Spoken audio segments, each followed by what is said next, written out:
أعوذ بالله من الشيطان الرجيم بسم الله الرحمن الرحيم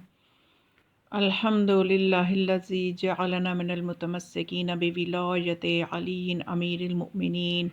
وأولاده الطاهرين الصلاة والسلام على سيدنا ونبينا أبي القاسم محمد صلی اللہ علیہ وآلہ وسلم۔ ایک بہت ہی خوبصورت حدیث مبارکہ جس کے 6 جز ہیں، اس کی اوپر ہی لیکچرز کو لے کے میں چل رہی ہوں۔ آج 5واں لیکچر آپ کے گوش گزار کرنا ہے۔ وہ چیزیں میں بیان کر رہی ہوں کہ جو بندے کی طرف سے ہیں، جو بندے نے جو افعال کرنے ہیں اور ان کا نتیجہ اللہ نے دینا ہے، اور وہ نتیجہ کیا ہے۔ اور وہ 6 چیزیں جن میں سے کہ 4 جو ہیں میں آپ کے سامنے تفصیلاً بیان کر چکی ہوں، اور اس میں خدا کیا فرماتا ہے، المغفرۃ منی و توبۃ منکم، کہ مغفرت میری طرف سے ہے، توبہ کرنا تمہارا کام ہے۔ الجنۃ منی و طاعۃ منکم، جنت میں دوں گا، اطاعت تم نے کرنی ہے۔ الرزق منی و شکر منکم، رزق دینا میرا کام ہے اور شکر بجا لانا تمہارا کام ہے۔ جتنا شکر بجا لاؤ گے رزق میں برکت ہوتی جائے گی۔ القضاء منی و رضاء منکم، یعنی فیصلہ کرنا میرا کام ہے، ان فیصلوں پہ راضی رہنا تمہارا کام ہے۔ آج 5ویں چیز جو کہ خدا فرماتا ہے، البلاء منی والصبر منکم، آزمائش اور مصیبت میری طرف سے ہے اور اس پہ صبر کرنا تمہارا کام ہے۔ آج اس کے اوپر میں کچھ چیزیں آپ کی سماعتوں کے لیے ہدیہ کرنا چاہتی ہوں۔ کچھ بہت ہی اہم نکات ہیں۔ سب سے پہلے ہم دیکھتے ہیں کہ صبر کی تعریف کیا ہے، صبر کس کو کہتے ہیں، اور اس پہ پھر اجر و ثواب کیا ہے، اور ہم اپنے آپ کو کیسے صبر کرنے والا بنا سکتے ہیں، اور کس درجے کا صبر ہونا چاہیے۔ یہ ساری چیزیں انشاءاللہ اس میں آپ سنیے گا تو بہت ہی زیادہ اہم معلومات ہیں جو آپ کو ملیں گی۔ تو صبر کیا ہے، اس کی تعریف یہ ہے کہ صبر کہتے ہیں اس کیفیت کو کہ کسی مصیبت یا خوشی یا غمی کے آنے پر خود کو قابو رکھنا، خود پہ قابو رکھنا، قول کے اعتبار سے بھی، فعل کے اعتبار سے بھی۔ یعنی نہ تو کوئی زبان سے ایسی بات کہنا کہ جو انسان کے عقیدے کو خراب کرے، اور نہ ہی عملاً کوئی ایسا کام کرنا کہ اپنے آپ کو زخمی کرنا یا اپنے آپ کو پیٹنا اس طرح سے کہ یہ ہمارے ساتھ کیا ظلم ہو گیا، کہ جن چیزوں سے شریعت نے منع کیا ہے، کیونکہ انسان اپنے جسم کا بھی خود مالک نہیں، اللہ کی امانت ہے یہ زندگی۔ تو شریعت میں ہے کہ اگر انسان اپنے آپ کو بھی اگر خراش پہنچاتا ہے تو خود اس انسان پہ دیت واجب ہو جاتی ہے۔ تو اس سے کیا پتہ چلا کہ ہم خود اپنے بھی مالک نہیں ہیں، ہم سب کا مالک پروردگار عالم ہے۔ تو صبر کیا ہے، خود پر قابو رکھنا، مصیبت میں بھی، خوشی میں بھی، اور ہر ایسے موقع پر کہ جس کے اوپر انسان پریشان ہو جائے یا غمزدہ ہو جائے تو اپنے پہ قابو رکھنے کو صبر کہتے ہیں۔ تو اب یہ بات ہے کہ اس میں کوئی اعتراض کر سکتا ہے کہ اگر صبر کرنے کی تعریف یہ ہے، صبر کی تعریف یہ ہے، تو پھر ہم ماتم کیوں کرتے ہیں، ہم مصائب کیوں بیان کرتے ہیں؟ یعنی ہم فعلاً ماتم کرتے ہیں، قولاً ہم مصائب بھی بیان کرتے ہیں، روتے ہیں، تو پھر ہم یہ کیوں کرتے ہیں؟ تو یہ بالکل ایک مختلف معاملہ ہے۔ اس میں ہم یعنی جو ہیں مطلب ہم ظالم کے ظلم کو بیان کرتے ہیں، جو ہم فعلاً بات کر رہے، قولاً بات کر رہے ہوتے ہیں، جو قول ہم بیان کر رہے ہوتے ہیں، اور ظالم کے ظلم کو بیان کرنے کی شریعت نے اجازت دی ہے، بلکہ حکم دیا ہے کہ ظالم کے ظلم کو بیان کرو تاکہ پتہ چلے کہ حق کیا ہے، باطل کیا ہے۔ یہ حق اور باطل کا معاملہ ہے، اور یہ بیان کرنے کی اجازت ہمیں معصومین کی روایات میں بھی ملتی ہے، قرآن میں بھی ملتی ہے، اور ہمیں یہ بیان کرنا ہمارے لیے ضروری ہے کہ ہم ظالم کے ظلم کو بیان کریں تاکہ ظالم آشکار ہو جائے۔ اور یہ مصائب اصل میں ظالم کے ظلم کو بیان کرنے کے لیے ہیں، اور ان کو اور مصائب سید الشہداء پہ رونے کی ہمیں قرآن نے بھی اجازت دی ہے، اور رسول کی سنت میں بھی اجازت ہے، معصومین نے بھی اجازت دی ہے۔ جیسا کہ قرآن یہ کہتا ہے، لا یحب اللہ بالسوء من القول الا من ظلم، کہ اللہ اونچی آواز سے رونے کو، اونچی آواز سے بولنے کو پسند نہیں کرتا، مگر یہ کہ وہ ضرور اونچی آواز میں بات کر سکتا ہے، بول سکتا ہے کہ جس پہ ظلم ہوا ہو۔ یعنی ظلم کا معاملہ الگ ہے، اور اس میں خود معصومین نے بھی، اگر ہم دیکھا جائے صبر کی منزلت کو دیکھا جائے تو معصومین علیہ السلام نے جن پر یہ ان کے دور حکومت میں، یعنی ظالموں کے دور حکومت میں معصومین پر جتنے ظلم ہوئے، اور بلکہ کربلا میں آپ دیکھ لیجئے جتنے بھی مظالم ہوئے، ان مظالم پر کسی بھی حسینی نے یا مولا حسین کے گھرانے میں سے کسی نے یا خود مولا حسین علیہ السلام نے، کسی بچے نے، کسی بوڑھے نے، کسی جوان نے ایک لفظ بھی شکایت کا نہیں کہا، بلکہ کیا فرمایا کہ جتنی مصیبتیں بڑھ رہی تھیں اتنا ہی کربلا والوں کا شکر بڑھ رہا تھا، اتنا ہی شکر بڑھ رہا تھا، یہاں تک کہ جب ابن زیاد کے دربار میں ابن زیاد نے یہ چاہا کہ میں علی کی بیٹی کے منہ سے ایک جملہ توحید کے خلاف نکلوا لوں تو پھر بھی وہ کامیاب نہ ہو سکا، حالانکہ اس نے نفسیاتی دباؤ بھی دیا، اور اس نے جب بی بی کو اس طرح سے مخاطب ہوا کہ آپ کے ساتھ کیا کیا اللہ نے، آپ کے سب مارے گئے، آپ پہ اتنی بڑی مصیبت آ گئی کربلا میں، تو بی بی نے کیا فرمایا کہ ما رأیت الا جمیلا، کہ میں نے تو اللہ کا جمال ہی دیکھا کربلا میں۔ تو یہ جو ہے خود انہوں نے بھی کوئی ایک جملہ تک نہیں کہا، اور ہم بھی اپنے مصائب میں کوئی جملہ ایسا نہیں کہتے کہ ہم توحید کے خلاف کچھ کہتے ہیں کہ اللہ نے کیا کر دیا ان پہ، یا ان پہ کیا ظلم ہو گیا، یا ان پہ کیا ان کے مقدر تھے کربلا والوں کی، ان کی تقدیر کیسی تھی، یہ ایسی باتیں ہم بھی نہیں کرتے، ہم بھی صرف ظالم کے ظلم کو بیان کرتے ہیں، اور ان ہستیوں کے مقامات کو بیان کرتے ہیں کہ ان کا مقام اتنا بلند تھا اور ان پہ ظلم کی یہ انتہا تھی، یعنی ان کے مقام عظمت کو دیکھو اور ان پہ ہونے والے مظالم کو دیکھو، تو پھر فطری بات ہے کہ انسان کو رونا بھی آتا ہے، اور پھر فطری بات ہے کہ انسان ماتم بھی کرے گا، تو یہ چیزیں فطرت میں آ جاتی ہیں۔ تو یہ اس کو ہم اعتراض کو جو ہے اس طرح سے ہم اس کا جواب دیں گے کہ یہ تو ہمیں اللہ کی طرف سے بلکہ حکم ہے کہ ظالم کو جو ہے اس کو پردہ چاک کرو اور مظلوم کا ساتھ دو۔ تو یہ تو تھی صبر کی تعریف۔ اب ہم نے دیکھنا ہے کہ صبر جو ہے اس کی تعریف کے بعد اس کے مقامات کیا ہیں، صبر کے مقامات کتنے بلند ہیں اور صبر کی قسمیں کتنی ہیں۔ تو اس کے لیے ہمیں ایک روایت ملتی ہے، مولا کائنات امیر المؤمنین علی بن ابی طالب علیہ السلام نے فرمایا، اصول کافی میں بھی یہ روایت ہے اور تھوڑے سے فرق کے ساتھ ہدیۃ الشیعہ میں بھی ہے۔ تو اصول کافی میں یہ روایت کس طرح سے ہے کہ قال رسول اللہ صلی اللہ علیہ وسلم، یہاں پہ نبی اکرم سے یہ روایت ہے، الصبر ثلاثۃ، کہ صبر جو ہے یہ 3 قسموں پہ ہے، صبر عند المصیبت و صبر علی الطاعت و صبر عن المعصیت، فمن صبر علی المصیبت حتی یرداها بحسن عزائها كتب الله له 300 درجة ما بين الدرجة إلى الدرجة كما بين السماء والأرض، ومن صبر على الطاعة كتب الله له 600 درجة ما بين الدرجة إلى الدرجة كما بين التخوم الأرض إلى العرش، ومن صبر عن المعصية كتب الله له 900 درجة ما بين الدرجة إلى الدرجة كما بين تخوم الأرض إلى منتهى العرش۔ کیا فرمایا کہ صبر کی 3 قسمیں ہیں، مصیبت کے وقت صبر، اطاعت پر صبر، معصیت سے صبر، اور جو مصیبت پر حسن عزا کے ساتھ یعنی بہترین صبر کرتا ہے تو اس کے لیے اللہ نے فرمایا کہ اس کے لیے 300 درجات ہیں، اور ایک درجے سے دوسرے درجے کا فاصلہ زمین و آسمان جتنا ہوگا۔ اور اطاعت پر صبر، اگر کوئی اطاعت پر صبر کرتا ہے تو اس کے لیے 600 درجات ہیں، کہ جس میں سے ایک سے دوسرے درجے کا فاصلہ تحت الثری سے عرش تک ہوگا، اور جو معصیت پر صبر کرے گا اس کے لیے 900 درجات ہیں، اور ایک درجے سے دوسرے درجے کا فاصلہ تحت الثری سے منتہائے عرش تک ہوگا۔ یعنی ان درجات میں کتنے زیادہ ایک تو درجات ہیں، اور ایک درجے سے دوسرے درجے کا فرق کتنا زیادہ ہے۔ اب ہم نے دیکھنا ہے مصیبت کے وقت صبر، یعنی انسان پہ کوئی مصیبت آ جاتی ہے تو اس وقت انسان جو صبر کرتا ہے تو اس کے لیے جو درجات ہیں وہ کتنے ہیں کہ اس کے لیے 300 درجات ہیں۔ اور مصیبت کے وقت صبر، یعنی مصیبتیں بھی آپ دیکھیے کہ 2 طرح سے ہوتی ہیں، ایک ہوتی ہیں قرآن فرماتا ہے کہ انسان کے اپنے اعمال کی وجہ سے مصیبت بھی آتی ہے،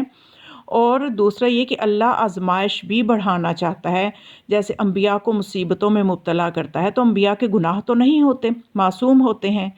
تو اس لیے کہ اللہ نے ان کے لیے وہاں جو ہے درجات ان کے بلند ہوتے ہیں ان مصیبتوں پہ صبر کرنے سے۔ اور بعض اوقات کسی مومن پہ مصیبت آ جاتی ہے اور وہ مومن فرض کرے اس کے ذمہ کوئی گناہ نہیں تھا، تو پھر اللہ نے اس کے لیے آخرت میں کوئی درجہ بلند رکھا ہوتا ہے، اس درجے پہ اس کو پہنچانے کے لیے آزمائش میں سے گزارتا ہے، تاکہ میں اس کے لیے جو درجہ وہاں رکھا ہے اس کے یہ قابل ہو جائے۔ تو اس طرح سے کئی قسمیں ہیں جو انسان کے اوپر جو مصیبتیں آتی ہیں.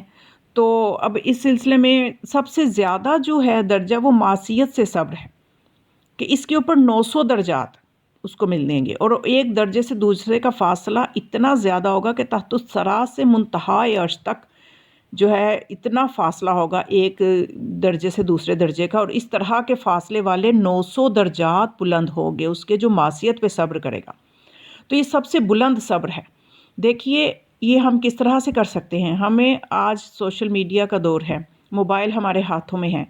صرف ایک کلک کے اوپر انسان کتنی ہی غلط چیزیں ہیں جو دیکھ سکتا ہے، کتنی ہی غلط کاریاں ہیں جو دیکھ سکتا ہے. اور اس معصیت سے اگر ہم بچے رہتے ہیں، ہم ایسا کوئی کلک کرتے ہی نہیں، بلکہ ہم ہماری اپروچ ہوتے ہوئے، ہماری پہنچ میں ہوتے ہوئے ہم وہ چیزیں نہیں دیکھتے، فلمیں نہیں دیکھتے، گانے نہیں سنتے، میوزک نہیں سنتے، بلکہ ہم کیا کرتے ہیں، درس سنتے ہیں اور اس میں ہم قرآن پڑھتے ہیں. کئی چیزیں ہیں جو ہم اس طرح سے استفادہ کر سکتے ہیں اور وہ کرتے ہیں اور معصیت سے بچتے ہیں. تو ذرا غور کیجئے کہ روزانہ ہم اپنے کتنے درجات میں اضافہ کرتے ہیں. یعنی ایک بندہ ہے کہ اس کی اپروچ میں ہی معصیت نہیں ہے، یعنی فرض کرے کسی کے پاس موبائل ہی نہیں ہے یا ایسی فیسیلٹی ہی نہیں ہے کہ وہ معصیت کو حاصل کرے، تو اس کا درجہ اتنا بلند نہیں ہوگا بنسبت اس کے کہ جس کے پاس اختیار میں ہے کہ وہ معصیت انجام دے سکتا ہے، وہ غلط چیزیں دیکھ سکتا ہے اور پھر وہ نہیں دیکھتا. تو اس کا درجہ اس بندے کے درجے سے کئی گنا زیادہ بلند ہوگا.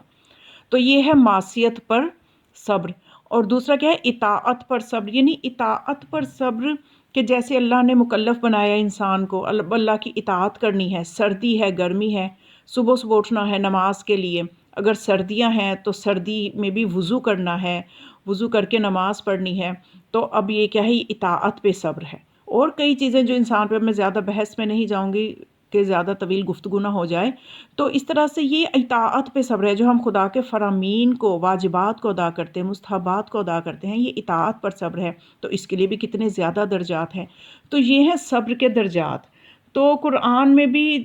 اس کا بہت زیادہ ذکر ہے، اور ایک صبر کا بہت ہی خوبصورت ضابطہ میرے سامنے آیا، وہ بھی میں آپ کے ساتھ ضرور شیئر کرتی ہوں. کہ قرآن میں خدا فرماتا ہے انما یوفی الصابرون اجرہم بغیر حساب،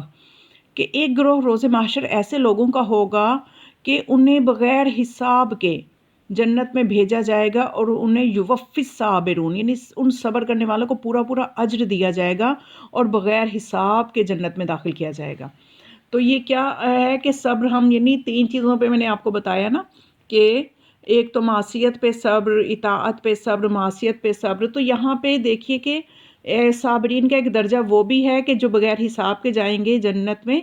تو وہ کون سے صبر کرنے والے ہیں کہ اس واقعہ سے آپ دیکھیے کہ یہاں پہ ایک اور درجہ آپ کے سامنے آئے گا، ایک اور منزلت سامنے آئے گی کہ ایک اور چیز بھی ہے جس پہ صبر کیا جاتا ہے، اور وہ یہ ہے کہ اپنے زمانے کے امام کے حکم پہ صبر کرنا. اس کا کتنا بڑا درجہ ہے کہ ایک شخص جو تھا وہ امام جعفر صادق علیہ السلام کی خدمت میں حاضر ہوا اور زیارت کرنے کے بعد آپ سے عرض کی، اے فرزند رسول، میرے پاس 10,000 درہم ہیں جنہیں میں آپ کے حوالے کرتا ہوں کہ آپ میرے لیے اپنی پسند کا ایک مکان خریدیں، اور جب میں حج سے واپس آؤں تو اس میں رہوں گا. وہ شخص 10,000 درہم امام اسلام کے حوالے کر کے حج کو روانہ ہو گیا، اور جب وہ شخص حج سے واپس آیا تو امام نے اسے اپنے مکان میں ٹھہرایا اور ارشاد فرمایا کہ میں نے اپنی پسند کا مکان تیرے لیے فردوس میں خرید کیا ہے. اس کے بعد امام علیہ السلام نے ایک دستاویز اس کے حوالے کی کہ یہ مکان کا بیع نامہ ہے. اس شخص نے دستاویز کو خوشی سے قبول کیا، یعنی اس نے امام پہ اعتراض نہیں کیا، اس نے امام پہ وہ خوش ہوا، اس بات پہ اس نے صبر کیا، کیونکہ صبر صرف مصیبت پہ نہیں ہوتا. میں آگے جا کے بتاؤں گی کہ صبر خوشی پہ بھی ہوتا ہے، جیسے کہ شاید شروع میں تعریف میں نے بتایا ہے کہ خوشی کے موقع پہ بھی صبر ہوتا ہے، اور وہ ہم کرتے نہیں ہیں. عموماً دیکھا یہ گیا ہے کہ دیکھیے محرم کا مہینہ، سفر کا مہینہ،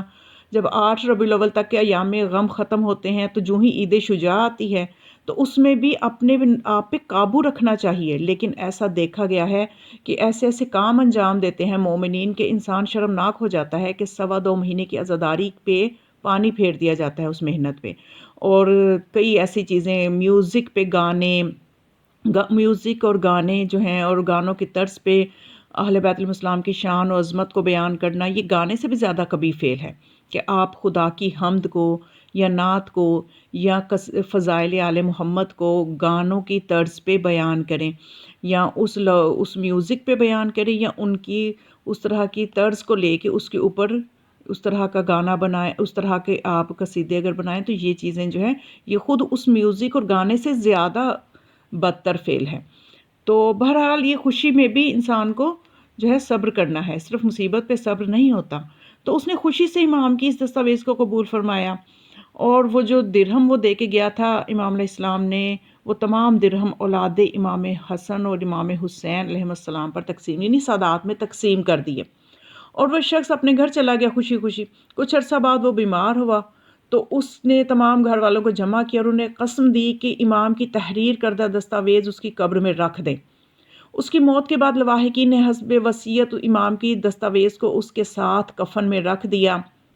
اسے دفن کر دیا۔ دوسرے روز جب لوگ اس کی قبر پر گئے تو اس دستاویز کی پشت پر قبر کی پشت پر وہ دستاویز موجود تھی، اور اس پہ یہ لکھا ہوا تھا کہ اللہ کے ولی جعفر بن محمد نے جس طرح وعدہ کیا تھا اسی طرح سے پورا کیا، یعنی اس کو جنت میں اپنا گھر مل گیا۔ کنوز المعجزات میں یہ واقعہ موجود ہے۔ تو یہ چیز ہے کہ انسان جب صبر کرتا ہے، اور اس کی ایک ضابطہ یہ بھی ہے کہ اپنے زمانے کے ولی کے حکم پہ اعتماد کرنا اور اس پہ صبر کرنا، اور اس کو درست ماننا، تو یہ بھی صبر کی ایک قسم ہے۔ اور پھر خدا یہ فرماتا ہے قرآن میں، وَلَنَبْلُوَنَّكُمْ بِشَيْءٍ مِّنَ الْخَوْفِ وَالْجُوعِ وَالنَّقْصِ مِّنَ الْأَمْوَالِ وَالْأَنفُسِ وَالثَّمَرَاتِ وَبَشِّرِ الصَّابِرِينَ الَّذِينَ إِذَا أَصَابَتْهُمْ مُصِيبَةٌ قَالُوا إِنَّا لِلَّهِ وَإِنَّا إِلَيْهِ رَاجِعُونَ أُولَٰئِكَ عَلَيْهِمْ صَلَوَاتٌ مِّن رَّبِّهِمْ وَرَحْمَةٌ وَأُولَٰئِكَ هُمُ الْمُهْتَدُونَ۔ یعنی خدا فرماتا ہے کہ ضرور ہم تم کو آزمائیں گے، کمی کر کے ثمرات میں، پھلوں میں، تمہارے مال میں، تمہاری جان میں، اور خوف سے اور بھوک سے، ان چیزوں سے تمہیں آزمائیں گے۔ تو یہ کیا ہے؟ ساری مصیبت پہ صبر کی بارے میں بات ہو رہی ہے، اور جو اس میں صبر کرے گا وہ بشری صابرین، تو ان کو بشارت دے دو کہ صابر کی پہچان یہ ہے کہ جب اس پہ کوئی مصیبت آتی ہے تو وہ یہ کہتا ہے انا للہ و انا الیہ راجعون۔ اور یہ جو جملہ ہے، میں آپ کی معلومات کے میں اضافہ کرنا چاہوں گی کہ یہ جملہ جو ہے انا للہ و انا الیہ راجعون، یہ کلمہ جو ہے یہ مولا علی علیہ السلام کی زبان سے پہلی مرتبہ ان کی زبان مبارک سے صادر ہوا تھا جب ان کو ان کے بھائی جعفر بن ابی طالب کی شہادت کی خبر ملی تھی، تو ان کی زبان سے یہ کلمہ نکلا اور یہ قرآن کا حصہ بن گیا۔ اور پھر کربلا میں بھی مولا حسین علیہ السلام جس بھی لاش پہ جاتے تھے اور اس کو جب گنج شہداء میں لے کے آتے تھے تو یہی فرماتے تھے انا للہ و انا الیہ راجعون۔ تو خدا ایسے صابرین کے لیے کہ جو ان مصیبتوں پہ صبر کرتے ہیں، خدا کہتے ہیں ان پہ صلوات ہے اور رحمت ہے۔ اور مجھے افسوس ہے آج کے مسلمان پہ کہ وہ قرآن کو غور سے نہیں پڑھتا، کہ آج مسلمان بحث کرتے ہیں کہ آل محمد کے ساتھ رضی اللہ لکھنا ہے کہ سلام علیہ السلام لکھنا ہے۔ دیکھیے یہاں پہ تو ایک عام انسان کے لیے بھی خدا نے آفر رکھی ہے کہ اگر وہ ان مصیبتوں پہ صبر کرتا ہے تو اولئک علیہم الصلوات، ان پہ صلوات ہے جو کہ سلام سے بھی بلند درجہ ہے، ان پہ صلوات ہے۔ تو پھر کیا بحث کرنے کی ضرورت ہے کہ آل محمد پہ ان کو علیہ السلام کہنا، یہ رضی اللہ کا، وہ تو بدرجہ اولا صلوات اور سلام کے مستحق ہیں، وہ تو درجہ کمال پہ ان چیزوں پہ انہوں نے صبر کیا ہے۔ ایک عام بندہ کیسے اس صبر کی وہ منازل حاصل کر سکتا ہے جو آل محمد نے اپنی عظمت کے حساب سے، جتنا کوئی عظیم ہوتا ہے اس کے لیے جب وہ مصیبت پہ صبر کرتا ہے تو اس کے لیے درجہ بھی اتنا ہی بلند ہوتا ہے۔ تو معصومین کی عظمت کے مقامات دیکھیے، ان کے تصرفات اور اختیارات دیکھیے کہ جن کے صدقے سے کائنات بنی، اور ان پہ آنے والی مصیبتوں کا جائزہ لیجئے، تو پھر پتہ چلتا ہے کہ وہ یقیناً صلوات اور سلام کے مستحق ہیں۔ علیہ السلام تو کیا ان پہ صلوات بھی ہے۔ تو وَأُولَٰئِکَ هُمُ الْمُهْتَدُونَ، تو خدا فرماتا ہے کہ وہی لوگ جو ہیں وہ اصل میں ہدایت یافتہ ہیں۔ تو یہ اس آیت میں جو پانچوں کے پانچوں امتحانوں کا ذکر کیا گیا ہے کہ ہم ضرور آزمائیں گے، خوف سے، بھوک سے، ثمرات اور جان و مال کی قلت سے، تو یہ سارے کے سارے بیک وقت یہ پانچوں امتحان ہمیں کربلا میں نظر آتے ہیں کہ کربلا میں کس طرح سے ان پانچوں امتحانوں میں سے وہ سب کے سب جو حسین والے تھے کامیاب ہو کے درجہ کمال کو پہنچے،